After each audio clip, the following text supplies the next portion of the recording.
ঘরে বসন্তকালে তোমার ঘরে বসন্তকালে তোমার ঘরে বাস করে কারা হয় মন জানা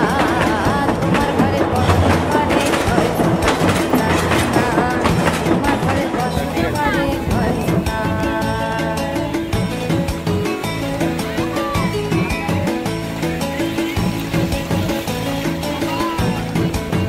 মোবাইল দেখবি রস খাইয়া হইয়া মাতাল ওই দেখো হাত ফসকে যায় ঘোড়া লাগা রস খাইয়া হইয়া মাতাল ওই দেখো হাত ফসকে যায় ঘোড়া লাগা সেই লাগাম খানা ধরে দেখো কোন জানা লাগাম খানা ধরে দেখো কোন জানা তোমার ঘরে বসত করে